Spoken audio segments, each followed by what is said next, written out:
Hi economists, in this short video I will explain the form of trade protection in the form of an import quota and also some high level only content. So just to recap, as always, key terminology, IB concepts, interdependence, intervention. I put on the side here some examples of import quotas from recent news stories and to show that it is something that's used from time to time. And just to define it, an import quota is a legal limit to the quantity of a good that can be imported over a particular time period, typically a year. And remember that trade protection is a form of government intervention in international trade to restrict trade. And also remember that tariffs and quotas are two different ways of achieving the same result. Okay, so the same result is a lower quantity of imports and a higher domestic price. So if we're to revisit the free trade diagram before trade protection, such as an import quota is imposed, you can see here that the world price is lower than the domestic price, and therefore this country would be an importer of the good. And imports before intervention would be between Q1 and Q4 in this case. Okay, now let's look at a quota. So it's a form of trade protection, as we've said. The domestic government has intervened in what would otherwise be free trade. This means that the free trade world price no longer applies. So the way we work it out is you take a point on the world supply curve and you draw a new supply curve here, and the distance between that is the quota. So you call that supply domestic plus quota, and then from there you can work out what are the imports after the quota. So before it was Q1 to Q4. The quota, even though it's a different form of intervention, has created a new price. So at the intersection of the domestic demand curve and the new supply domestic plus quota here, we take it back to the price curve, price axis, and we get the price after the quota. And this rectangle becomes the quota revenue, which, as we will discuss, goes to the foreign governments. So after you've worked out the quantity consumed after the quota and the quantity supplied domestically after the quota, which has had that impact of raising the domestic price, we then work out that the number of products imported after the import quota is between Q2 and Q3. And let's now look at some of the impacts. So the impacts of an import quota or quota on consumer and producer surplus. So for example, before the quota, this whole area would have been consumer surplus. So between the world price line and the demand curve for the domestic, so that would have been A, B, C, D, E, and F, would have all been the consumer surplus. But obviously now that the price is up here, consumer surplus is reduced to the area A and B. And then before the quota, the producer surplus, which we know to be between the price and the supply curve, the domestic supply curve, that would have only been G. But after the quota, it's both G and C.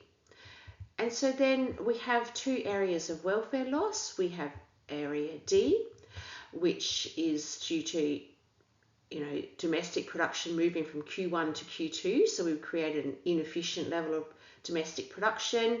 And then we have area F because consumers are now paying a higher price and consuming less. And area E here is the quota revenue, which is transferred to exporting countries. So countries that have the import quota licenses.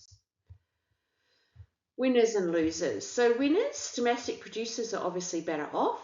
They get a higher price and they sell a larger quantity, Q2 not Q1, which also leads to more domestic employment in the domestic economy. The domestic government neither wins or loses with an import quota because it will be the exporters or producers of in exporting countries that receive the quota revenues, unlike a tariff that is government revenue.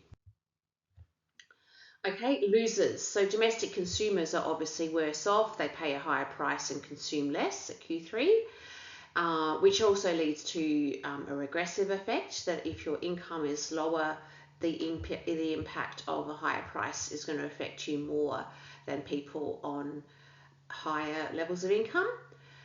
Increase in efficiency in production, as we know, and it's hard to say just from looking at the diagram what the impacts on exporting countries will be.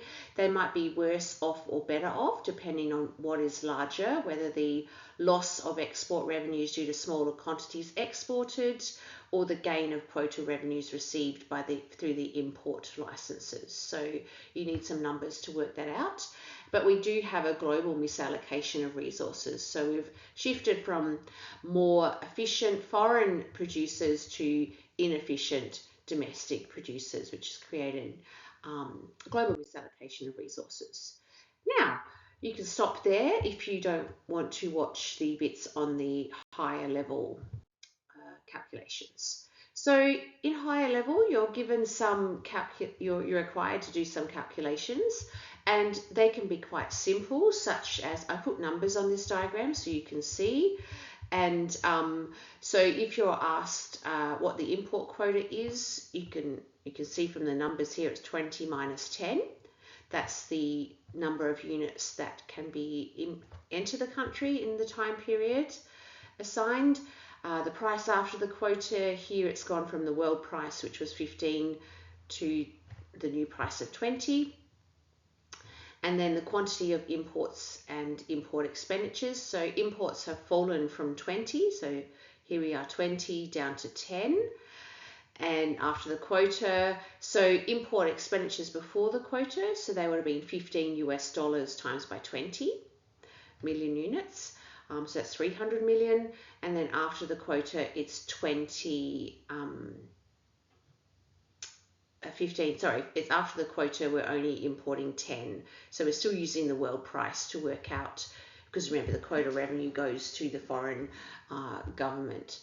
And okay, so $15 times by 10 million, which is what you're importing after. So there you could say that import expenditures fallen by 150 million, so 300 minus 150. It can also be calculated by looking at the world price times by the fall of imports, so $15 times by 10 million. You get to the same result that way. More calculations. So consumers pay a higher price for a smaller quantity, and they now pay $20 rather than 15, and consumption reduces from 25 million to 20. We need our full diagram, so we'll just click for 25 million down to 20. And consumer expenditure before the quota is $15 times by 25 million, and after it's $20 times by 20, so that has increased. Domestic producers receive a higher price. They get the $20, which is what has spurred them to produce more, going from 5 to 10, and they're better off. So their revenue is increased by 125 million, which you can calculate from doing 15 times by 5 to 20 times by 10, and you get that difference there of 125 million. And then the import quota doesn't affect the domestic government. As we know, they don't get anything from it other than obviously the objective of promoting domestic industry. And so the consumer surplus, this is the next bit you need to calculate. So before the quota, it was 35 minus 15 times by 25 divided by 2. So that area is 250 million. And then after the quota, it's 35 minus 20 times by 20 over 2, and you get 150 million for this size now. So consumer surplus has fallen by 100 million. And then producer surplus, which we know has gone from this tiny area to this bigger area. So before the quota, 15 minus 12 times by 5 divided by 2, that gives you 7.5 million. And then after the quota, 20 minus 12 times by 10 minus 2, it gives you 40 million for that area. So producers have gained 32.5 million. Okay, hopefully you're following the calculations. Okay, and now we are going to calculate the welfare loss. So the welfare loss we know is these areas D, E, and F. So area D, so you've got 20 minus 15 times by 10 minus 5, 10 minus 5 because you're trying to work out this area, and that divide that by 2 gives you 12.5 million. And then if you look at area E, it's a rectangle, so it's 20 minus 15 times by 20 minus 10, and that gives you 50 million. And then if you look at area F here, it's 20 minus 15 times by 25 minus 20 divided by 2 gives you an area of 12.5 million. So your total welfare loss is 75 million. Okay, overall impact on foreign producers. So here we will look at some numbers.